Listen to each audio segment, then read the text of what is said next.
Muy buenos días, les doy la más cordial bienvenida. Mi nombre es Catalina Montt, soy director de Wealth Planning. Les doy la más cordial bienvenida a esta nueva sesión de webinars para mantenerlos siempre informados y en las últimas tendencias en el mercado. Hoy tenemos el placer de estar con Juan Camilo Rojas, vicepresidente de Estrategia de Inversiones. Él es economista de la Universidad del Rosario, con una maestría en economía de la misma universidad. Actualmente es gerente del área de estrategia de inversiones, donde además de hacerle seguimiento y estructurar las estrategias sobre los activos locales, renta fija, renta variable y moneda, realiza el seguimiento a distintas clases de activos globales como renta fija en dólares, monedas y sector inmobiliario. Juan Camilo tiene más de 9 años de experiencia en el sector financiero y más de 13 años de experiencia en investigación y academia. Adicionalmente, le doy la más cordial bienvenida a Jorge Bengolea, vicepresidente de Portfolio Solutions. Él es licenciado en Economía del London School of Economics and Political Science, con una maestría en Economía y maestría en Finanzas de la misma universidad, además de ser CFA Charter Holder. Actualmente es vicepresidente de Portfolio Solutions en Credit Corp Capital. Tiene más de 12 años de experiencia en la industria financiera, desempeñándose en diferentes compañías, tanto en Perú como en el Reino Unido. Ellos hoy nos estarán hablando de las distintas estrategias de inversión, de las distintas oportunidades que hay en el mercado y de las distintas tendencias. Quisiera recordarles a todos nuestros participantes que pueden hacer sus preguntas a través del botón Q&A que está abajo de su pantalla y las preguntas serán contestadas al final de la presentación. Sin más, creo que para nuestros clientes colombianos, agarren un buen tinto, para nuestros clientes chilenos y peruanos, un buen café para concentrarnos en la presentación de Juan Camilo y Jorge. Muchísimas gracias. Muchas gracias, Catalina, por este espacio y bienvenidos nuevamente a todos nuestros clientes a esta presentación que con Jorge vamos a estar siguiendo. Y la idea es darles como un panorama claro de lo que estamos viendo en términos de economía global, de mercados, activos y cuál es nuestra estrategia a seguir dentro de los portafolios globales que tenemos bajo administración. Entonces, sin más, pasemos a la primera diapositiva. Sé que es un poco cargada de letra, entonces no quiero aburrirlos, pero en realidad es darle la despedida a este difícil año 2020, cargado desde luego de varios eventos, pero tal vez el más importante y el central, la pandemia, y darle la bienvenida al 2021, donde ya tenemos algunos temas claves que seguramente serán del seguimiento los próximos meses y que serán muy relevantes durante todo ese año. El primero, la vacuna. Ahí somos medianamente optimistas y digo medianamente optimistas es porque sabemos que va a haber problemas en la distribución y la logística de la vacuna, que va a haber algunos países que seguramente van a tener un ritmo de vacunación mucho más acelerado que otros, que se van a ver muy beneficiados en el inicio del año, mientras que otros países seguramente estaremos recibiendo más la vacuna hacia el segundo semestre del año y empezaremos a ver desde luego sus efectos casi que terminando en el 2021. Recuperación global.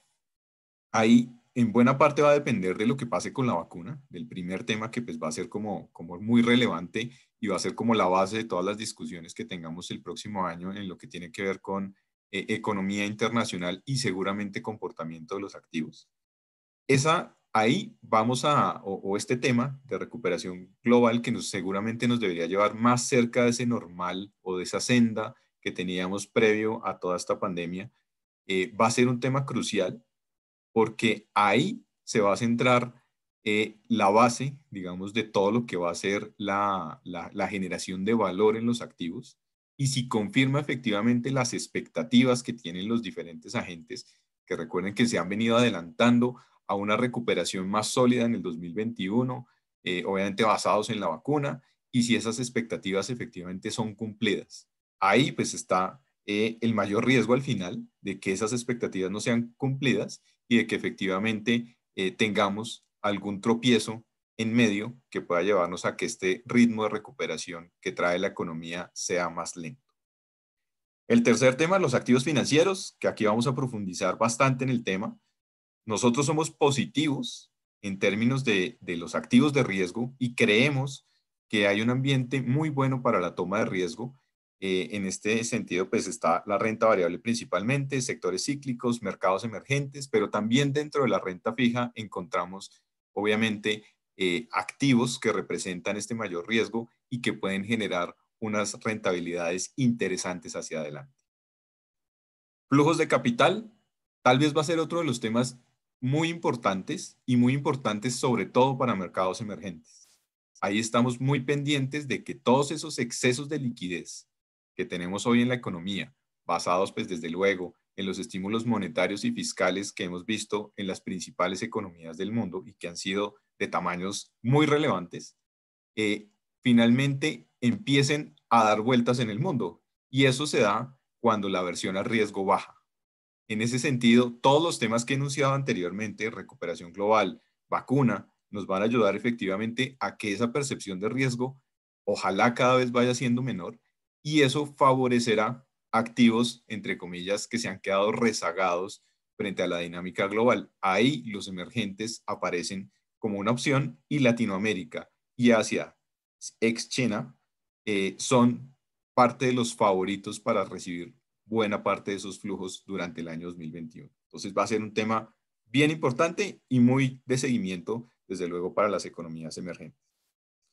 En términos de coyuntura, varios temas que por ahora, digamos, son los que tenemos a la vista, pero recuerden que cualquier cosa puede pasar.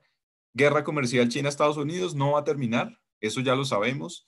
Ya, digamos que el presidente electo Joe Biden en Estados Unidos ha advertido que no va a finalizar la guerra comercial, sino que va a tener un tratamiento mucho más diplomático y tal vez la estrategia que está buscando más Biden es nuevamente acercarse a sus tradicionales socios europeos, sobre todo de las grandes potencias, para hacer un cerco diplomático a China y presionarlo para que cumpla acuerdos como el trato de todo lo que tiene que ver con propiedad intelectual.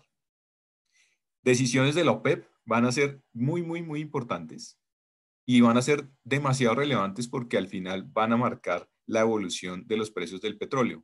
Nosotros creemos que esa evolución de los precios del petróleo va a ser lenta y va a ser lenta básicamente porque los miembros de la OPEP o los países miembros de la OPEP van a estar muy tentados a seguir incrementando la oferta para tratar de generar caja en sus arcas públicas y obviamente ayudar a sus economías. Entonces, esto hará que la oferta pues cada vez vaya subiendo con una demanda que debería ir repuntando con la recuperación económica, tal que el balance no va a cambiar demasiado y en ese sentido no tendremos grandes saltos en el precio.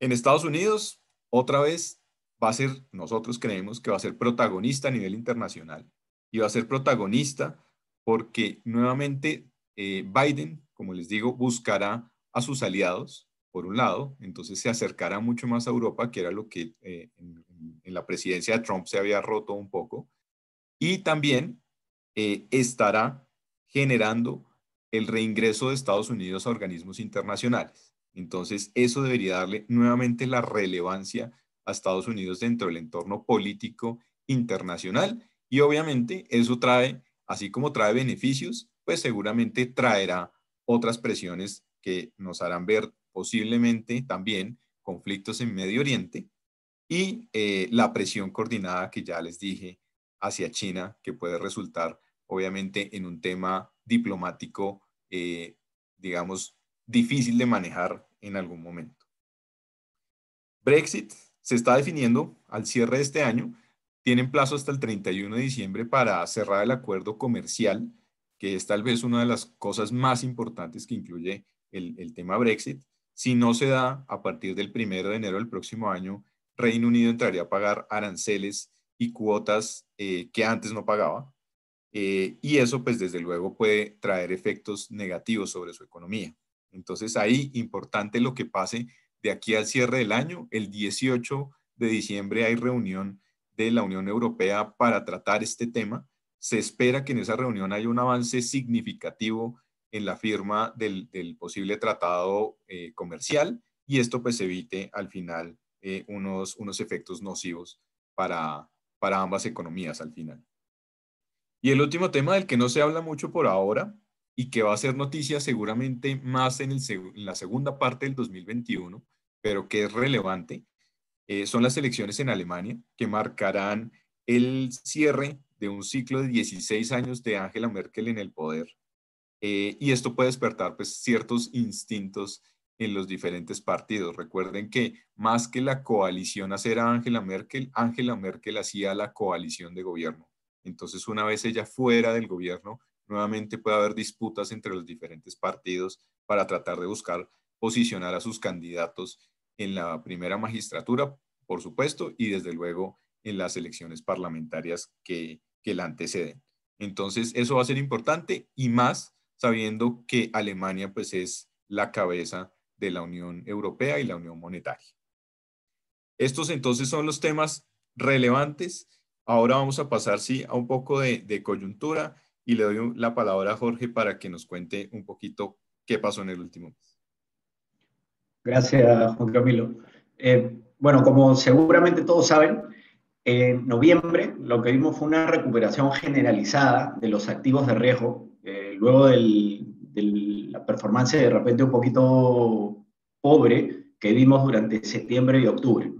Lo que vimos desde abril a agosto fue una subida generalizada de los activos de riesgo que de alguna forma se moderó entre septiembre y octubre, pero que en noviembre, como mencionó Juan Camilo, impulsada por un lado, el disipamiento del riesgo político en Estados Unidos, dado el triunfo de Joe Biden y la aparente imposibilidad de Donald Trump de desafiar o de discutir los resultados desde un punto de vista judicial, ha, como digo, disipado este riesgo geopolítico. Y por otro lado, y principalmente creo, el anuncio de las vacunas, tanto de Pfizer como de Moderna y finalmente de AstraZeneca, que parecen tener un porcentaje de eficacia bastante alto, y en el caso de la vacuna de AstraZeneca, que también parece ser desde el punto de vista logístico relativamente sencilla de distribuir,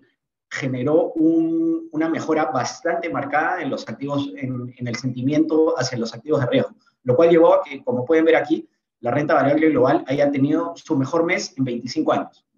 Rindió 12% positivo, impulsada principalmente, o mejor dicho, conducida principalmente por las bolsas con mayor sensibilidad a las mejoras en el ciclo económico y que más golpeadas habían estado en el año, como la bolsa europea, que rindió entre 17 y 16%, dependiendo de si vemos el Reino Unido o la Unión Europea, y Latinoamérica, que rindió 22%, ¿no? Que evidentemente al ser una bolsa bastante influenciada por el rendimiento de los commodities, al haberse visto esta mejora en el sentimiento hacia los activos de riesgo, se vio particularmente beneficiada. Y los commodities, como digo, también, en particular los industriales, como el petróleo y el cobre, tuvieron un mes bastante bueno, ¿no? El cobre subiendo 13%, el petróleo subiendo 27%. Es decir, fue un mes extremadamente bueno para los activos financieros considerados más riesgosos.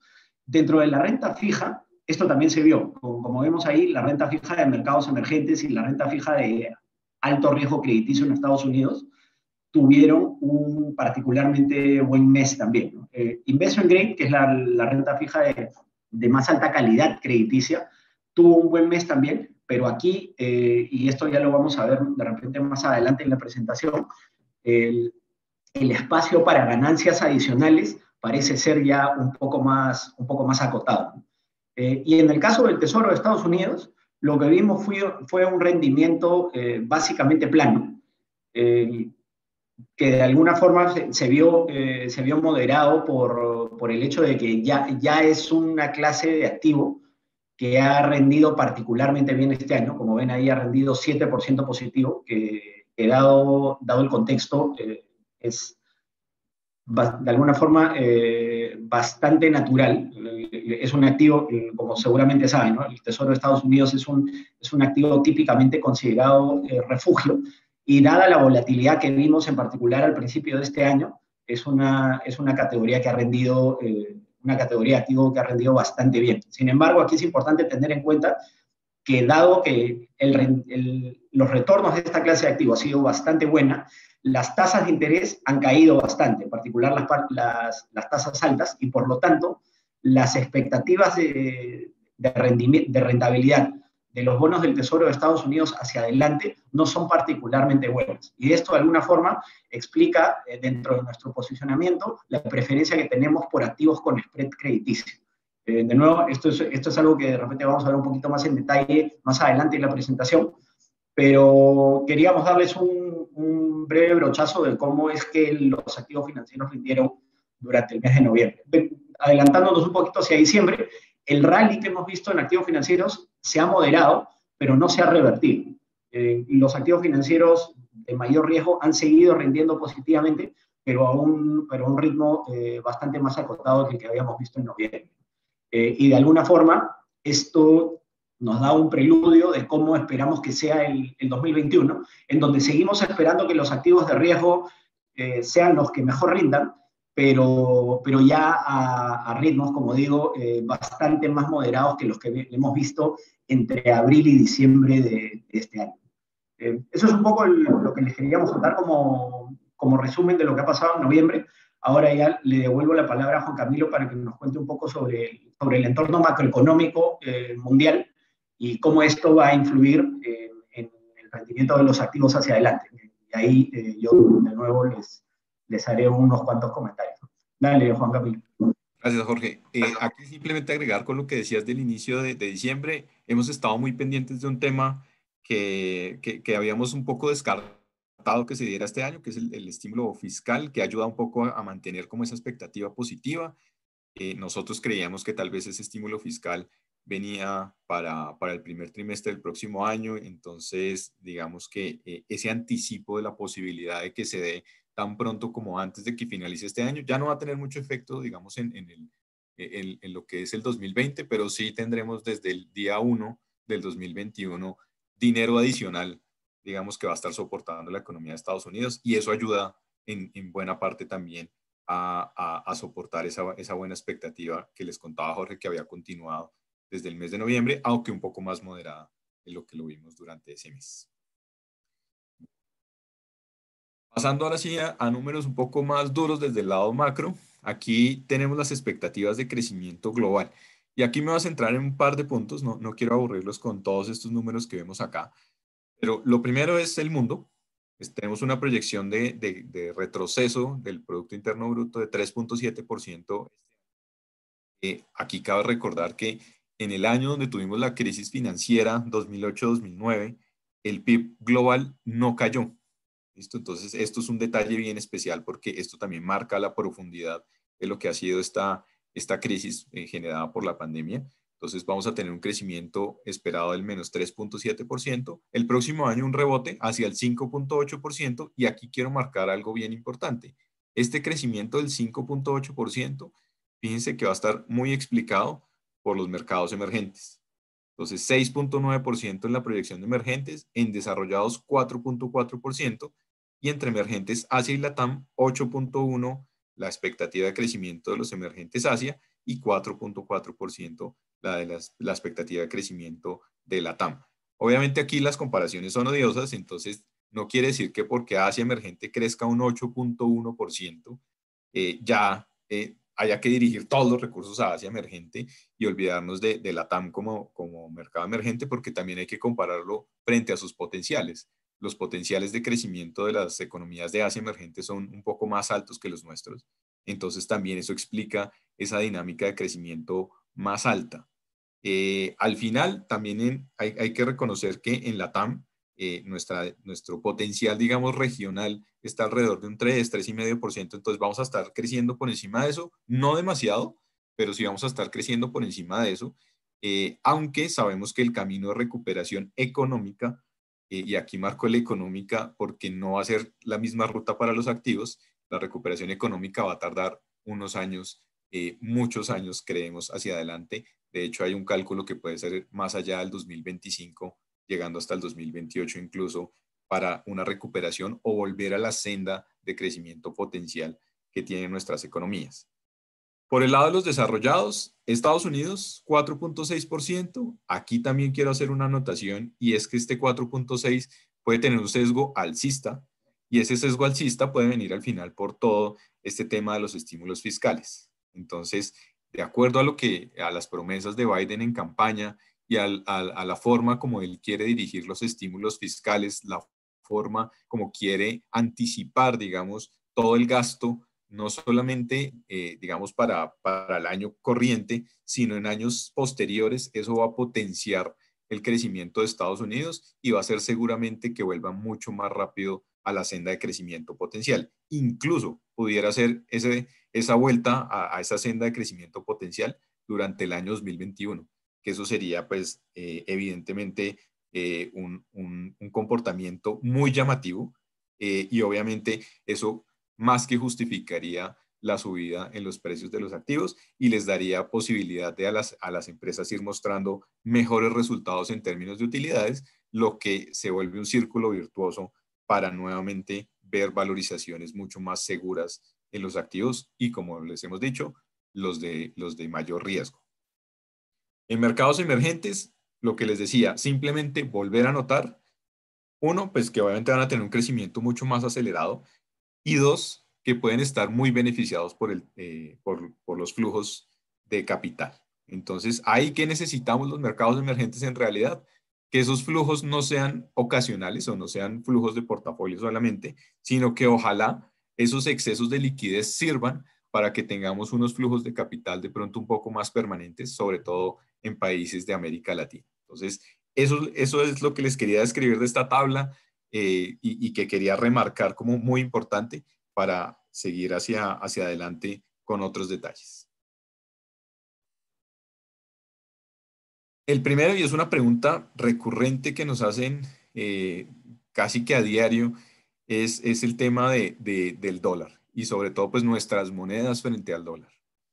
¿Qué ha pasado recientemente? Entonces, obviamente en lo corrido del año lo que hemos tenido es después de la crisis que tuvo o que generó una valorización del dólar, y acuérdense que esta valorización del dólar global se dio por un apretón de liquidez que tuvimos en el mundo.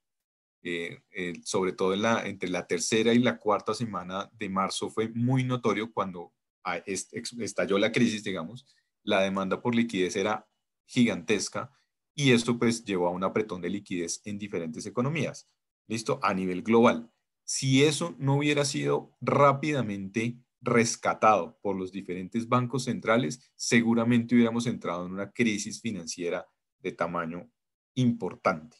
Sin embargo, pues la acción rápida que tuvieron los bancos centrales, la Reserva Federal, entre ellos, pero también el Banco de Inglaterra, Banco de Japón, Banco Central Europeo, incluso nuestros bancos centrales locales en América Latina también tuvieron una actuación rápida en ese momento, evitó efectivamente que se diera un colapso del sistema financiero.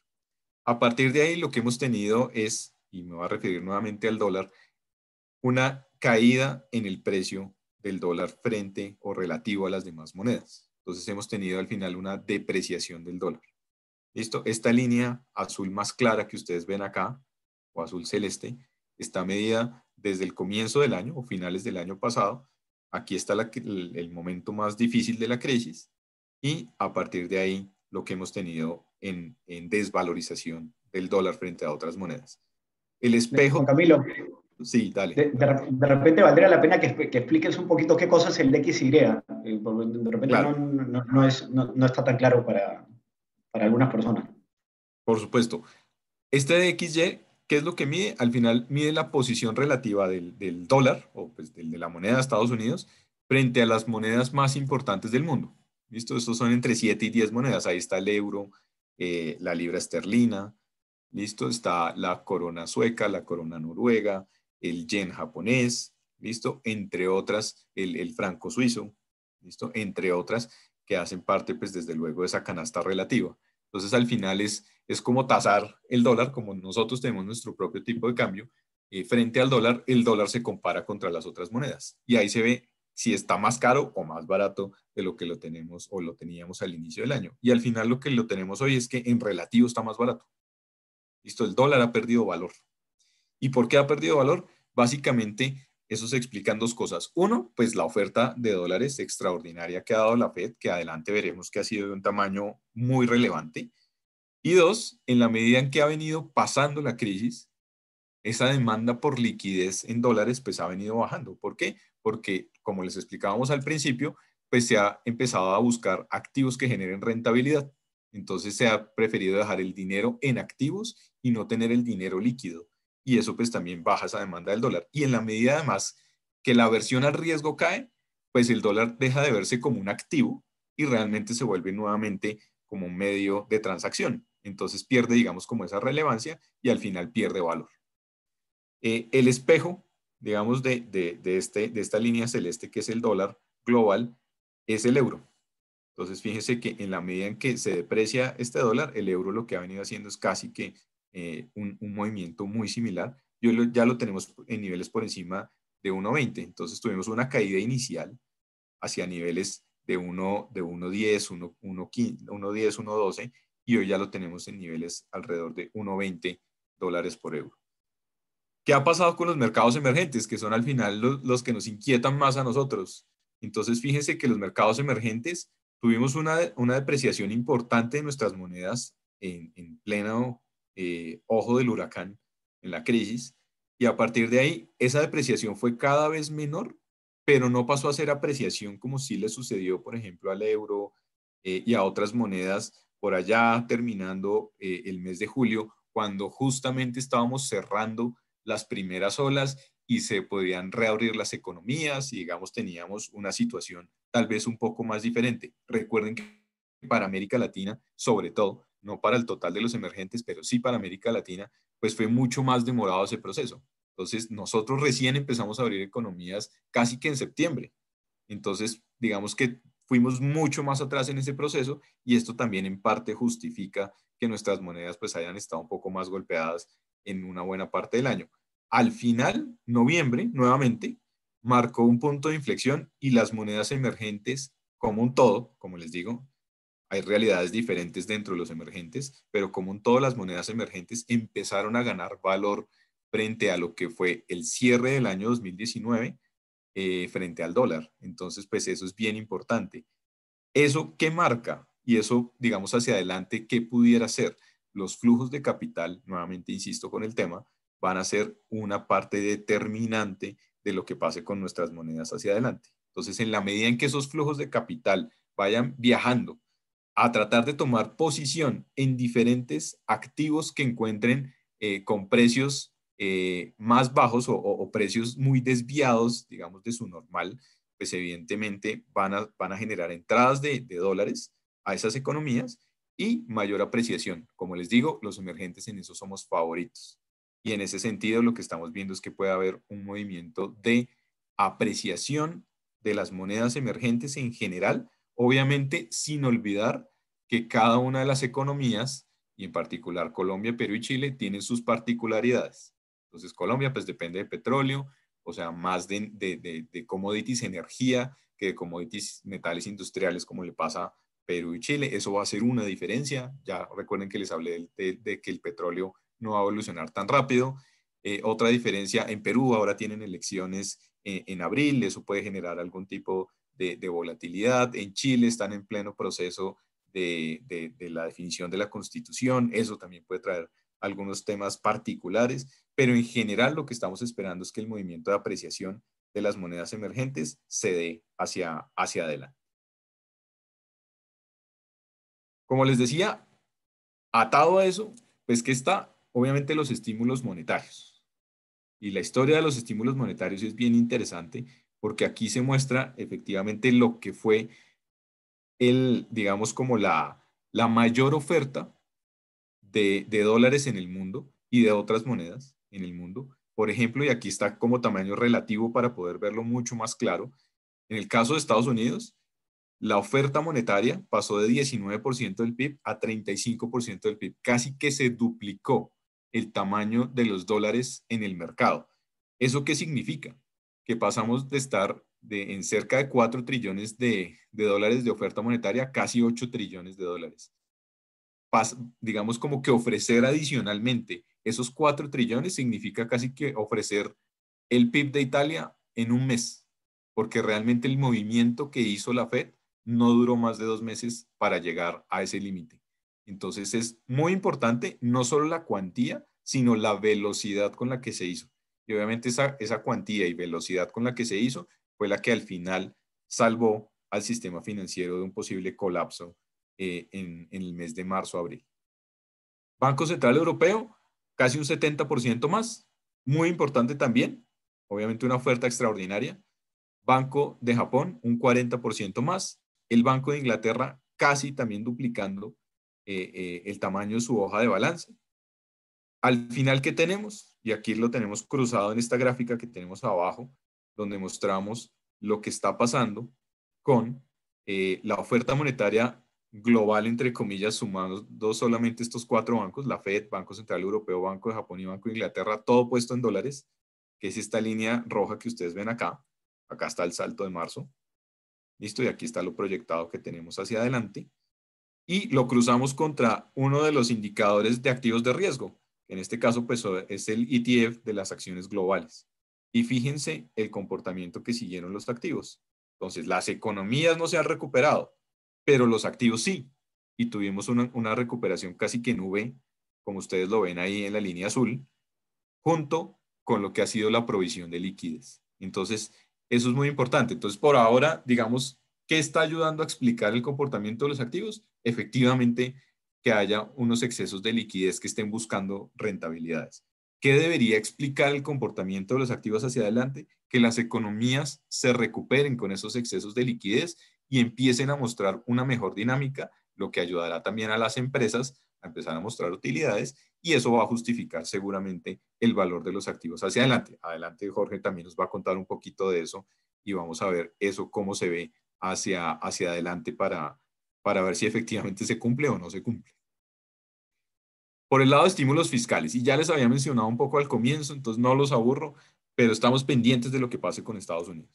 Abajo en la gráfica que ven, los tamaños relativos de los estímulos fiscales con ocasión del COVID que han dado los diferentes países durante el año 2020 como porcentaje del Producto Interno Bruto para hacerlos totalmente comparables. Y aquí vemos economías como Alemania, que han entregado casi un 40% en ayudas, Italia entre un 35 y un 40, Japón entre un 30 y un 35, la eurozona como un todo casi llegando al 30%. Son cuantías importantes, son cuantías grandes que obviamente ayudaron a las economías y a las empresas de esos diferentes países a no tener un impacto mucho más grande del que vimos y a que puedan tener la fuerza para que una vez las cosas se vayan normalizando, desde luego volver rápidamente a los negocios y rápidamente a generar ingresos y rápidamente a generar utilidades. Eso es lo que buscaban al final y también el soporte a las familias. Entonces, lo que hizo Estados Unidos girando $1,000 a las familias para tratar de soportarlos como una ayuda extraordinaria de subsidio de desempleo. Eso ayuda efectivamente y tuvo un impacto importante en términos de generación de ahorro y de que el consumo de las familias casi que no cambiara. Eso fue muy importante y va a ser muy relevante hacia adelante porque vamos a ver que en el estímulo nuevo va a tratar de mantenerse esa transferencia hacia las familias, no esa cuantía, pero seguramente de una cuantía menor que se plantea entre $300 y $600, que de todos modos va a soportar el consumo. Si comparamos desarrollados con emergentes, obviamente no hace justicia, porque desarrollados pues tenemos un estímulo que llega casi al 20% en promedio, mientras que para los mercados emergentes llega en promedio a un 5%. En eso Latinoamérica es un poco más destacado, llegando casi a un 11%. Perú, tal vez el que más tiene capacidad de generación de gasto, llegando casi a un 20% del Producto Interno Bruto, muy parecido a lo que hacen los desarrollados. Después le sigue Brasil, que se ubica entre un 13 y un 14%, y Chile y Colombia alrededor del 11%, Chile alrededor del 10%. Son de todos modos cuantías importantes. Lo que sí tiene una particularidad en nuestras economías, que puede ser algo desafortunado, es que va a ser difícil generar planes de estímulo similares hacia adelante o tratar de mantener por mucho tiempo los que ya tenemos vigentes. Entonces, 2021 va a ser súper relevante en términos de que las economías deberían ganar tracción y obviamente empezar a reabrir. ¿Vamos a demorarnos mucho tiempo? Sí, como les dije, en la recuperación económica sí, pero no necesariamente en la recuperación de activos. Y los flujos de capital, pues nuevamente vuelven a sonar ahí, porque como les decía, ojalá no solamente sean flujos buscando valorizar activos, sino flujos que también quieran venir efectivamente a rentar en nuestros países. Ya para ir finalizando, temas coyunturales, el COVID, fíjese lo que ha sido, y esto es después de lo que llamamos ya la segunda ola en Europa, que ha generado cierres, ustedes lo saben, a partir de finalizando octubre, que fue un mes bien volátil y al final negativo para los activos, y comenzando noviembre, varios gobiernos de la Unión Europea decidieron hacer nuevamente cierres, algunos más estrictos que otros, tal vez el más estricto el de Reino Unido, que fue nuevamente una cuarentena total, pero países como Alemania, que está listado ahí, España, Italia, decidieron hacer cierres parciales para tratar de nuevamente bajar la intensidad de lo que estaba haciendo la pandemia en esa segunda ola. Al final los cierres han sido efectivos, han sido positivos. Vamos a ver qué pasa ahora en diciembre, porque pues obviamente está el riesgo de las reuniones, etcétera. Y de hecho en Alemania nuevamente se han prendido las alarmas porque de la semana pasada ha empeorado un poco la situación. Aquí no se ve mucho porque pues estos son promedios, pero fíjense que aquí alcanza a mostrar al final que hay un repunte. Eh, entonces eso preocupa, desde luego.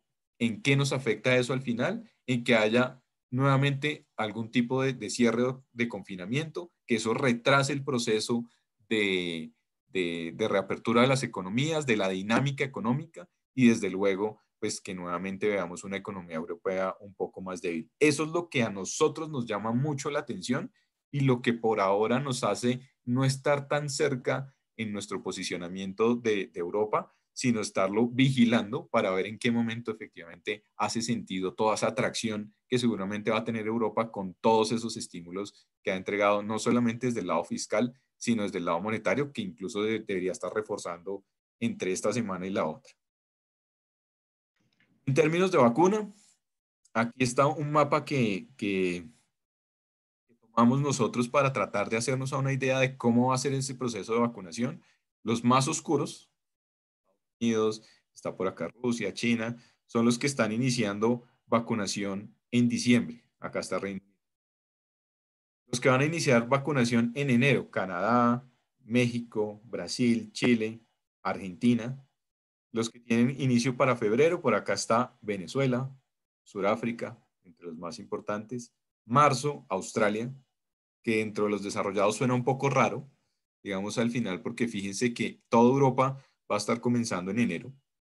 ¿Listo? Bueno, Estados Unidos ya lo habíamos visto, Canadá, los otros desarrollados, por acá está India, incluso Australia. La restricción que tiene es que ellos no quieren empezar a vacunar hasta que no tengan como una certeza mucho más grande de cómo va funcionando ese proceso de vacunación en otros países. Entonces, por eso han decidido como darle largas un poco al inicio del proceso de vacunación. En marzo también aparece Colombia por acá está Perú también. Entonces, en marzo deberíamos estar empezando y los demás en periodos posteriores. Listo, como les digo. Estimado. Hacia adelante, ¿qué puede pasar? Básicamente, y la respuesta puede ser un poco odiosa, cualquier cosa.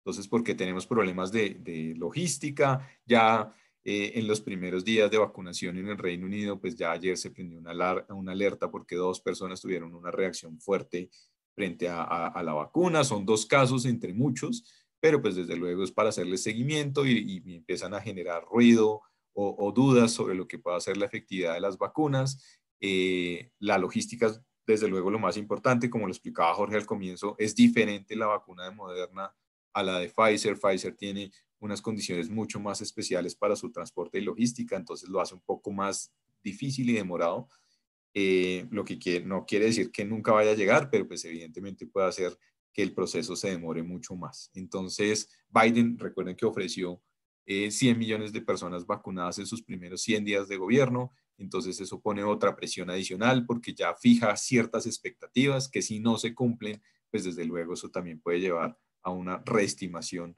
de lo que puede ser la dinámica económica, la dinámica de los activos. Entonces, pues este proceso va a ser bien importante. Esto es una foto, esto puede ir cambiando y hay que tenerlo en cuenta hacia adelante. En términos de Biden y de lo que va a ser su nuevo gobierno, ya tenemos algunos anuncios importantes. Tal vez el más llamativo para nosotros es el de la secretaria del Tesoro, Janet Yellen. Obviamente interviene directamente con lo que acabamos de hablar de estímulo fiscal.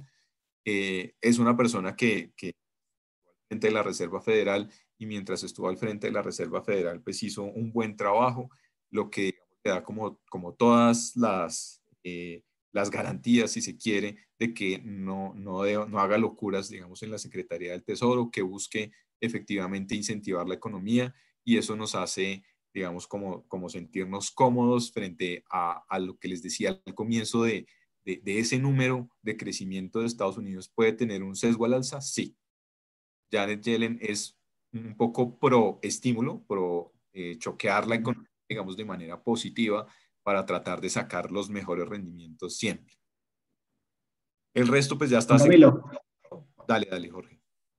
no, iba a decir, respecto a Janet Yellen, creo que es bastante importante tener en cuenta que al haber sido previamente presidenta de la Fed, entiende bastante bien la posición en la que está Jerome Powell, el actual presidente de la Fed, porque entiende bastante bien cuáles son las limitaciones de la política monetaria por sí sola para mantener estimulada la economía.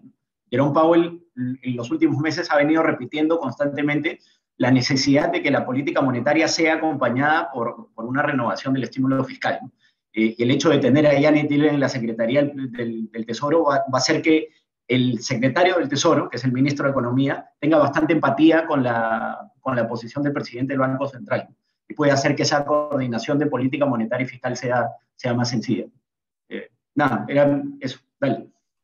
Dale, Jorge, sí, muy oportuno porque evidentemente así es y eso ayuda mucho a la coordinación. Entonces, como les decía, Secretaría de Estado, Secretaría de Seguridad y Secretaría de Salud ya también definidos. Secretaría de Comercio casi definido. Este es el candidato más opcionado y por eso quisimos hacerle un zoom. Es una persona, es un abogado que tiene mucha experiencia, sobre todo en temas de comercio electrónico. Entonces, pues seguramente está nominado ahí, es por todo el tema de propiedad intelectual, lo debe entender bastante mejor. Y aquí, simplemente los candidatos más probables que puedan ser para cada una de las secretarías. De hecho, Defensa, Tammy Duckworth ya estaba casi también confirmado. Entonces, pues eso, digamos que se va a ir definiendo los próximos días. Recuerden que en términos de elecciones, el próximo lunes 14 se reúne el colegio electoral. Ahí debería quedar ratificada la presidencia de Biden y a partir de ahí, pues ya vamos con miras hacia la posesión el próximo 20 de enero.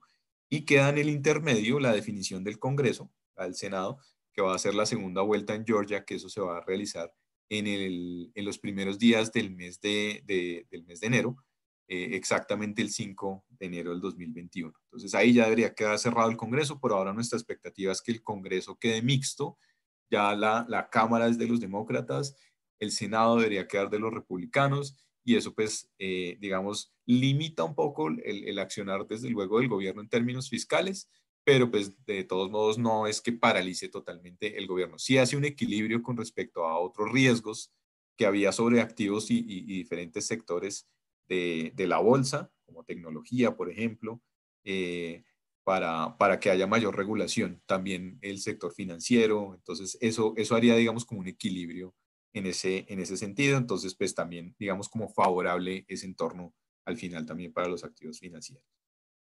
Finalmente, en términos de flujos, no quiero extenderme demasiado, así que voy a pasar al resultado. Como les decía, este puntaje que ven ustedes acá es quién es más favorito y menos favorito para recibir flujos dentro de las regiones emergentes. Y fíjense que Latinoamérica sale en los flujos totales, en los flujos de renta variable y en los flujos de renta fija en el top. Entonces, casi que en este caso, pues el primero, en renta variable, segundo detrás de Asia emergente, no con mucha diferencia. y en el caso de renta fija, pues como uno de los favoritos. Entonces, de ahí viene también el discurso un poco de, ojo con los flujos, van a ser importantes, van a llegar, van a impactar los activos, las monedas, entonces hay que tenerlos muy en cuenta. Nuevamente le devuelvo la palabra a Jorge para que ya nos ilustre mucho más en lo que tiene que ver con activos. Gracias. A ver, aquí lo que estamos viendo es la relación que hay entre el retorno relativo entre las acciones mundiales con los bonos globales y la actividad manufacturera del mundo.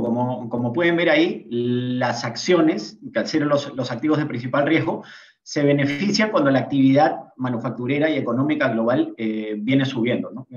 Aquí lo que vemos en la parte derecha del gráfico es cómo esa caída que se vio marcada en la economía global durante el primer y segundo trimestre de este año se vio reflejada en el rendimiento relativo de las acciones y los bonos. Y cómo con la recuperación producto de los estímulos fiscales y monetarios, el retorno relativo de las acciones sobre los bonos se recuperó durante el año. Sin embargo, durante estos últimos dos meses, y producto de las medidas nuevas de confinamiento de las que habló Juan Camilo, vemos cómo este retorno relativo de las acciones sobre los bonos se ha de alguna forma desacoplado de los indicadores de manufactura. Es decir, los precios de las acciones relativos al precio de los bonos de alguna forma ya incorporan esta posible desaceleración en la economía global. Por lo tanto, el hecho de que ya esta posible desaceleración de corto plazo esté incorporada en los precios, nos hace confiar en que el espacio que tienen las acciones para caer respecto a los bonos es bastante acotado. Y de hecho, desde nuestro punto de vista, eso justifica el hecho de sobreponderar las acciones sobre los bonos entrando hacia el 2021, teniendo en cuenta que como les dijo Juan Camilo, lo que esperamos para el 2021 es un escenario de crecimiento sincronizado de la economía global, en distintas medidas, dependiendo de la región, pero un crecimiento sincronizado en general. ¿Podemos pasar, por favor? Y aquí, en esta lámina, lo que estamos viendo es, de forma gráfica, lo que les mencioné en el resumen inicial. A la izquierda, lo que estamos viendo es el retorno y la volatilidad de los activos durante noviembre, y a la derecha, el retorno y la volatilidad de los activos durante todo el año. En el gráfico de la izquierda, lo que pueden ver claramente, ¿no?, es que todos los activos se mostraron en terreno de rendimiento positivo durante noviembre, algunos con mayor volatilidad que otros. En particular, Latinoamérica tuvo alta volatilidad, pero también claramente el más alto rendimiento. Pero lo que se puede ver en general, como les decía, es un mes bastante positivo para los activos de riesgo en general en el mundo, ¿no? Y en lo que va del año, lo que vemos es que Latinoamérica, como les mencioné previamente, ha sido la bolsa más golpeada, al ser, como les dije, ¿no?, la bolsa que mayor sensibilidad tiene al ciclo económico global. Y el hecho de que la economía global se haya visto tan golpeada durante el 2020, inevitablemente hizo que la bolsa latinoamericana sea la más golpeada. Sin embargo, como vamos a ver un poquito más adelante, esto hace que la bolsa latinoamericana, en términos tanto de valorización como de expectativas de utilidad, se vea particularmente atractiva para el 2021. ¿Podemos pasar, por favor? Aquí, antes de salir de esta, Jorge, simplemente para mencionar, sí, en este cuadrante que tenemos las mayores rentabilidades y la menor volatilidad, está Asia emergente y aquí está China. Entonces, por eso también denotar lo que les decíamos al comienzo, ojo con Asia ex China, porque China, pues evidentemente sí ha tenido un comportamiento diferencial que está muy justificado por lo que ha sido su dinámica económica durante este año difícil, que ha sido bien diferente a lo que ha sido el resto. Entonces, eso tal vez le resta, como decía Jorge, en ese valor relativo, de pronto un poquito de favoritismo y lo lleva a regiones emergentes como Latinoamérica. Gracias. Y a ver, y aquí esta lámina creo que es interesante porque lo que estamos viendo es el ratio de precio-utilidad de las distintas bolsas del mundo visto contra su propia historia de los últimos 10 años. Lo que vemos aquí es que, evidentemente, ¿no?, por un efecto tanto del denominador como del numerador, el ratio precio-utilidad está en niveles particularmente altos respecto a su historia. ¿Por qué? Porque los la política fiscal y sobre todo la política monetaria ha hecho que las tasas de interés que se usan para atraer a valor presente las expectativas de utilidad futura sean bastante bajas y por lo tanto los precios sean particularmente altos. Eso en el efecto del numerador. Y en el denominador, el hecho de que hayamos tenido utilidades tan golpeadas este año hace que mecánicamente todos estos ratios se muestran con niveles particularmente altos. Una vez, aquí es importante tener en cuenta dos cosas, ¿no? Una vez que normalizamos las utilidades, asumiendo una recuperación de estos niveles de utilidad hacia 2022, estos ratios de alguna forma se corrigen a la baja ligeramente, pero siguen mostrándose relativamente altos contra su historia pasada. Eso por un lado. Sin embargo, como les dije inicialmente, estos ratios, vistos contra su historia pasada, pueden verse caros, pero es importante tener en cuenta que están justificados dado el entorno de tasas de interés históricamente bajas. Esas tasas de descuento son históricamente bajas y por lo tanto, estos niveles de múltiplos se ven justificados en ese entorno.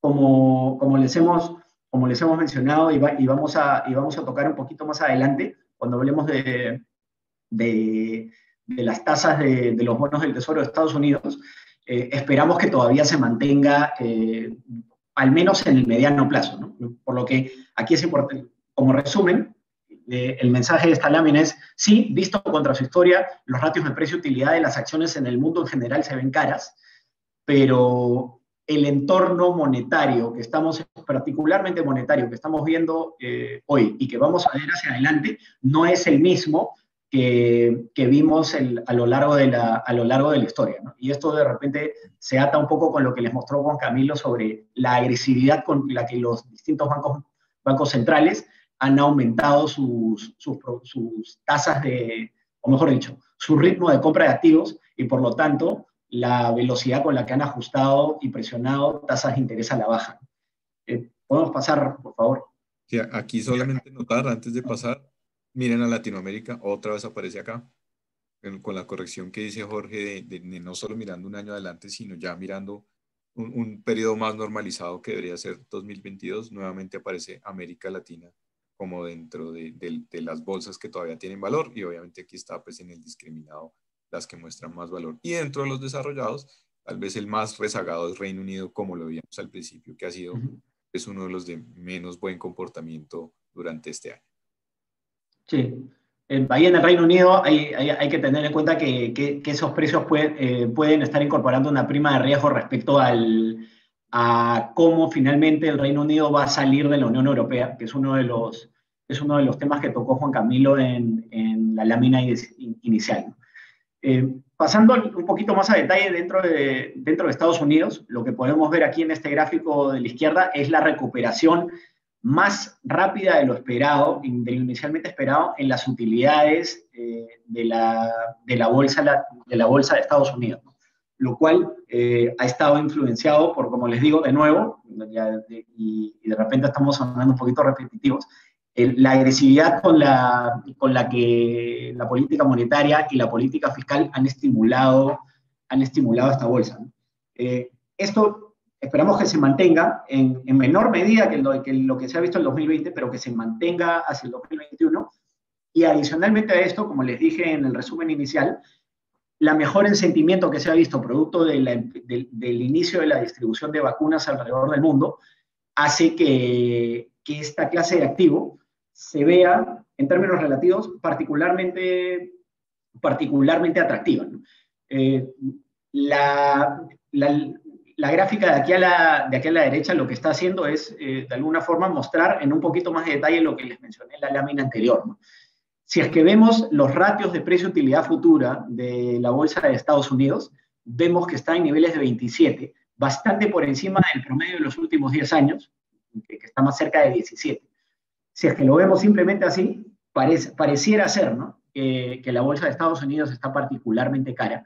Sin embargo, número uno, cuando hacemos el ajuste para las utilidades futuras, es decir, cuando tenemos en cuenta esta recuperación que vemos en la gráfica de la izquierda, el ratio de precio-utilidad ya no es 27, sino que se acerca más a 22, relativamente caro todavía, pero ya no en los niveles de repente exagerados que vemos cuando tomamos en cuenta la utilidad del 2020.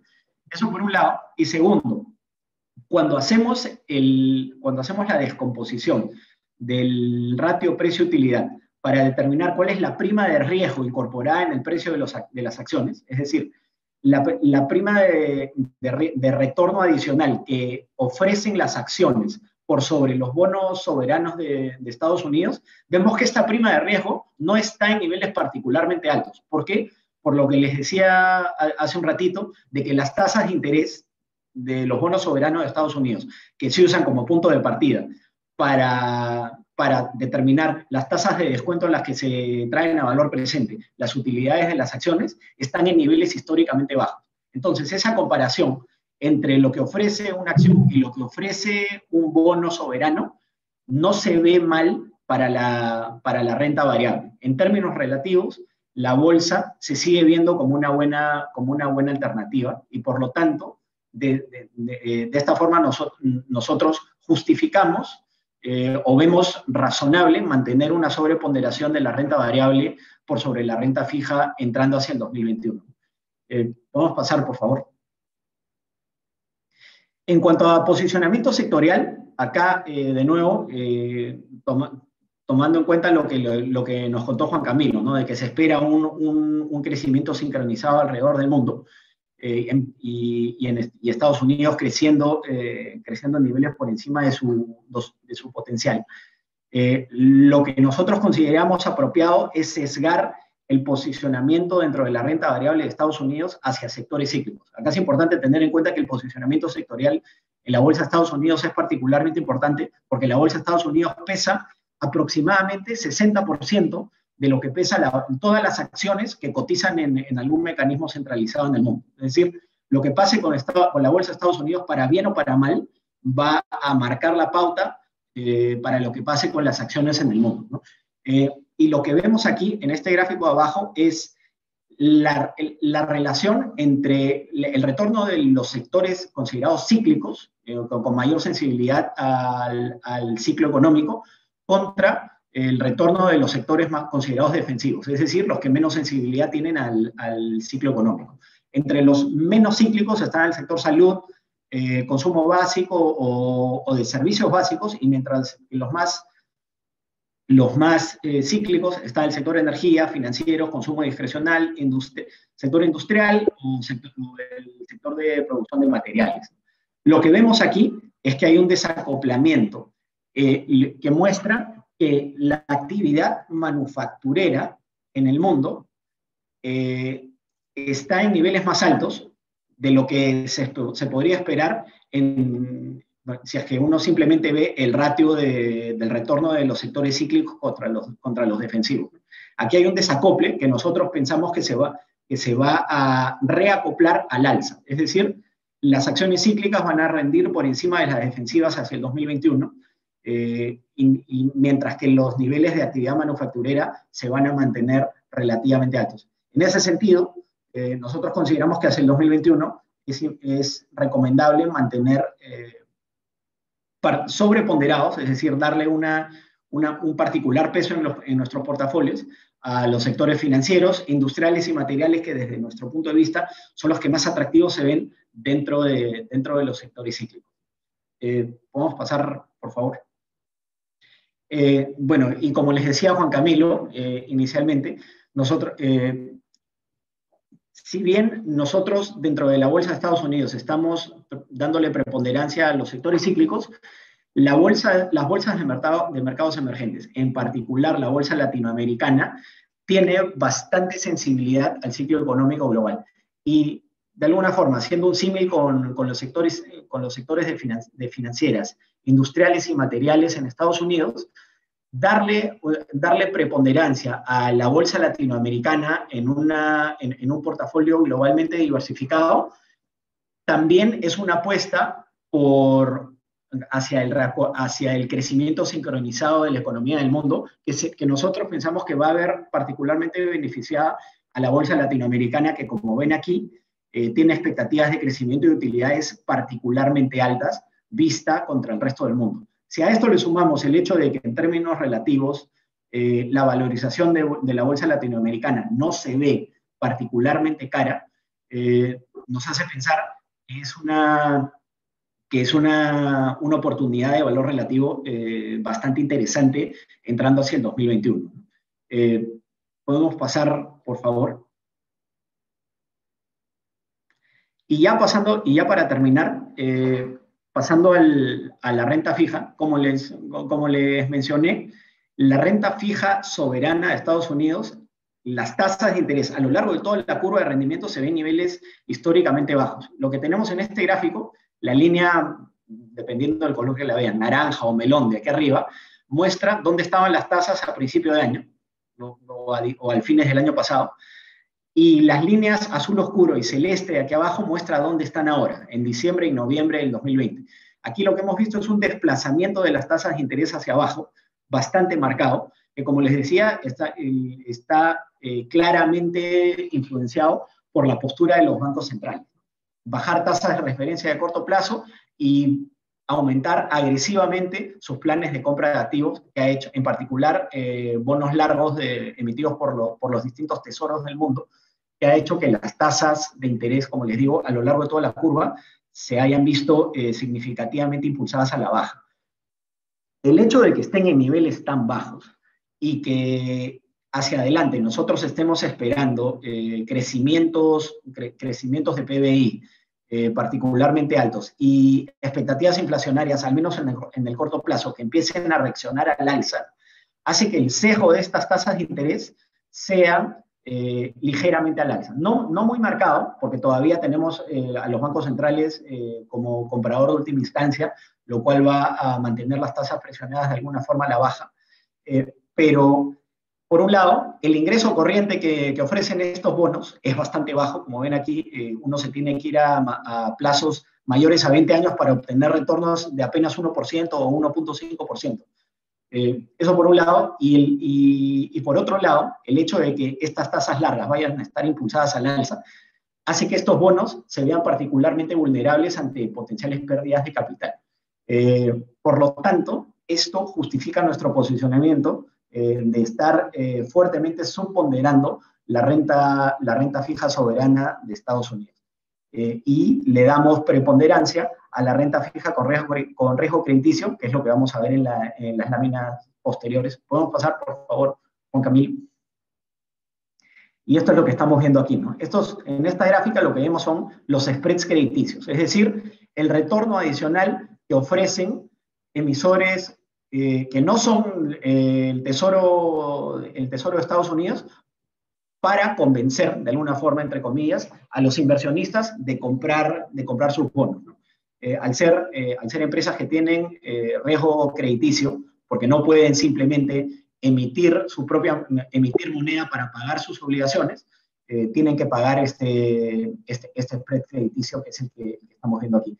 Y en todos los casos, en investment grade, en high yield y en mercados emergentes, tanto corporativos como soberanos, lo que vemos es que durante marzo, con el episodio de crisis de liquidez que se dio, todos estos spreads se vieron impulsados dramáticamente al alza, y con la postura bastante rápida, con el cambio de postura bastante rápido y agresivo de los bancos centrales, en particular de la Reserva Federal de Estados Unidos, la tendencia en todos estos casos ha sido a que estos spreads se normalicen, y en el caso particular de investment grade de Estados Unidos y de high yield de Estados Unidos, incluso lleguen a estar ya por debajo del nivel promedio que hemos visto en los últimos 10 años. En el caso de mercados emergentes, vemos que aquí todavía hay un poquito más de espacio para que estos spreads se sigan comprimiendo.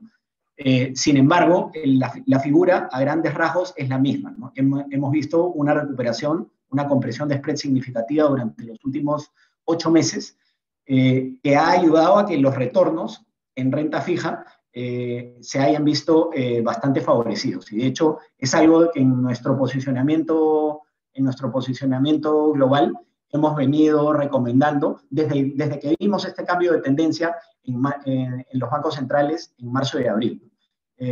Aquí es importante tener en cuenta, sin embargo, que en particular para Investment Grade, el espacio para ganancias adicionales por compresión de spreads es bastante acotado. Como pueden ver aquí, ya está significativamente por debajo de su nivel promedio de los últimos 10 años, y de hecho ya está bastante cerca al nivel que vimos al cierre de 2019, ¿no? Por lo que, en términos relativos, teniendo en cuenta que esperamos un moderado sesgo al alza en las tasas base, y el hecho de que estos spreads ya no tienen o no parecen tener mayor espacio para seguirse comprimiendo, esta oportunidad de valor en Investment Grade de Estados Unidos, en buena cuenta ya puede estarse agotando. Y es la razón por la cual nosotros hemos en las últimas semanas reducido nuestro posicionamiento recomendado en esta clase de activos.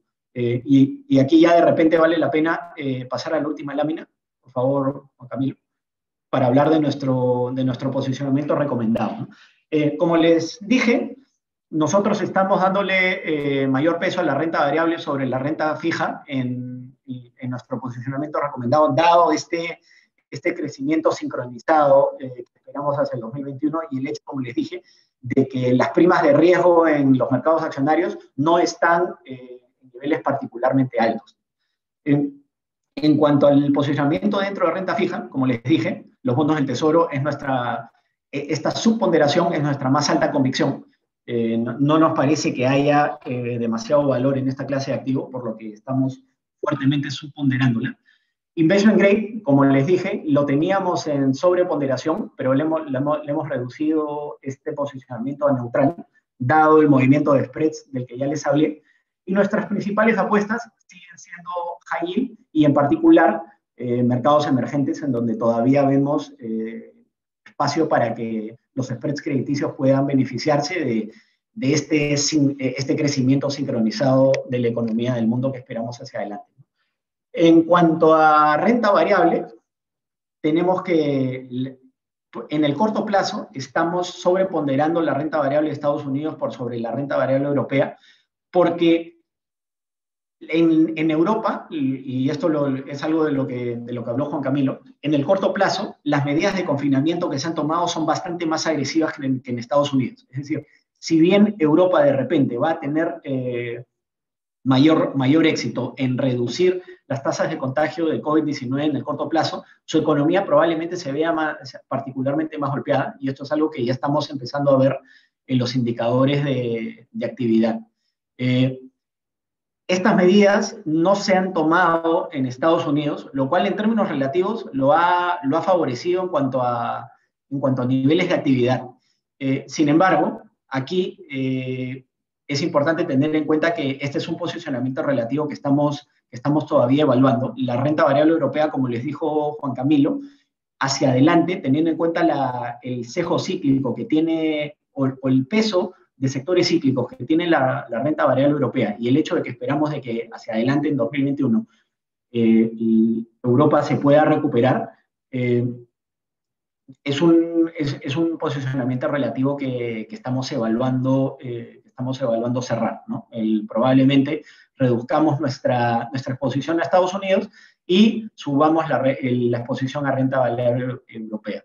Y dentro de mercados emergentes, como les dije, ¿no? Estamos dándole preponderancia a la renta variable latinoamericana, dado este beneficio de valorización y de expectativa de crecimiento de utilidades apalancado en el crecimiento que esperamos para la economía global en el 2021.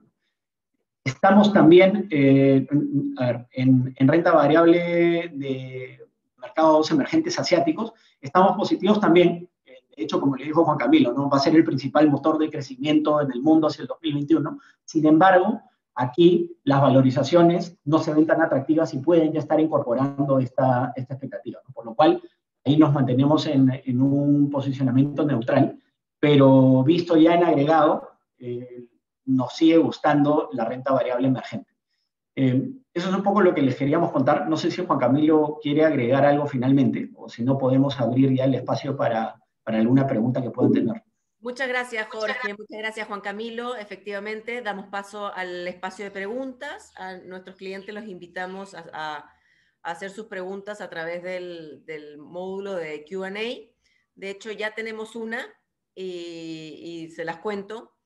¿Cuál sería la tendencia del oro dado el inicio de la vacunación a nivel global? Ahí recuerden que el oro pues tiene como dos servicios, dos fundamentos dentro de los mercados como activo financiero. Uno es el clásico que hemos visto siempre, que es el refugio. Entonces, durante los meses donde tuvimos mal comportamiento en general de los activos financieros, pues el oro efectivamente tuvo un repunte bien interesante y sirvió como activo refugio. Una vez que se va bajando la expectativa de aversión al riesgo, fíjense que el precio del oro se ha estancado un poco. De hecho, ha retrocedido desde los $2.000 por onza y hoy se mueve más alrededor de los 1.800. Entonces se frenó, digamos, como un poco esa tendencia a valorización. Sin embargo, también el oro cumple otra función y es que es cobertura frente a inflación. Entonces, cuando tenemos tasas de interés reales negativas, por ejemplo, no estoy hablando de las nominales, sino tasas de interés reales, o sea, la tasa de interés que les decía Jorge, del Tesoro de Estados Unidos a 10 años, que estamos esperando alrededor de 1,30 el próximo año, si al quitarle la inflación eso me da negativo, nuevamente hace sentido tener oro, porque el oro pues al final es una protección contra esas tasas negativas y contra la inflación. Entonces, pues evidentemente lo que estamos viendo hacia adelante es que no estamos viendo que el precio del oro deba retroceder. Seguramente no va a avanzar tan rápido como lo vimos durante los 3 primeros trimestres de este año, pero lo que sí estamos viendo es que una vez repunte la inflación en Estados Unidos, que eso lo vamos a tener por efecto base, sobre todo durante el segundo semestre del próximo año, ahí el precio del oro debería nuevamente tener una tendencia alcista mucho más confirmada, si se quiere. Eso no quiere decir que el primer semestre vaya a ser malísimo, pero seguramente sí vamos a tener unos progresos mucho más lentos. No sé si Jorge quieras complementar algo ahí. No, sí, de acuerdo. Las ganancias que se ha visto en el oro durante este año, a ver, son bastante marcadas, como decías, ¿no? Por dos factores. El factor de incertidumbre y el hecho de que las tasas de interés hayan caído tan marcadamente, lo cual en términos relativos favorece al oro. Hacia adelante va a seguir siendo un muy buen elemento de cobertura para un portafolio diversificado, pero es bastante poco probable que vayamos a ver el crecimiento que tuvo este año, ¿no? De repente también valdría la pena destacar el hecho de que el oro típicamente se favorece con la depreciación del dólar, ¿no? Y dado que este es como todos los commodities en realidad, y dado que este es un view o un entorno que todavía estamos viendo factible o probable, entrando hacia el 2021, pensamos que el oro todavía va a estar bien sostenido, ¿no? Bien sostenido, pero no necesariamente tan impulsado como se ha visto en los últimos meses. Perfecto, gracias Jorge, gracias Juan Camilo. ¿Qué opinan del componente de inestabilidad política en Chile y Perú en relación a los posibles flujos hacia estos mercados el 2021? Yo les mencioné un poquito de que cada país va a tener su particularidad. Desde luego, si bien como un todo estamos esperando emergentes, seguramente esos hechos puntuales que vayamos teniendo durante el año pueden hacer que el efecto sea mucho más positivo a favor de valorizaciones de las monedas o mucho menos positivo. Realmente en todos los casos lo estamos viendo como positivo. Entonces, esos hechos puntuales sí efectivamente pueden retrasar un poco ese proceso de apreciación de las monedas en estos países. Al final, obviamente se menciona Chile y Perú, pero Colombia también va a tener efectos importantes en el segundo semestre del próximo año, donde vamos a tener concentración de muchos hechos políticos, calificación, reformas que tenemos que pasar, etcétera. Y en los países se va al final a repetir mucho esa historia, en nuestros 3 países. Entonces, eso por momentos va a frenar, digamos, un poco esa gran tendencia fuerte de apreciación que viene para las monedas. Ahí es bueno, desde luego, que digamos, asesorados, pues desde luego, tengan la posibilidad de hacer estrategias y estrategias con básicamente aprovechando esos momentos, dado que la gran tendencia es de apreciación, esos momentos de depreciación aprovecharlos para vender sus posiciones en dólares y después retomarlas para nuevamente tener ganancias hacia adelante. Estás en mute, Catalina. Muchas gracias, Juan Camilo. Ya no tenemos más preguntas. No me queda más que agradecerles a ustedes y a nuestros clientes por haber atendido hoy a nuestro webinar. Les pido a nuestros clientes, por favor, si pueden llenar la encuesta a continuación para seguir mejorando y para poder seguir exponiendo temas que son de su interés. Muchas gracias. Espero que tengan un buen día y un buen resto de semana. Y nos vemos hasta la próxima oportunidad. Gracias. Chao, chao. Gracias. Chao. Gracias.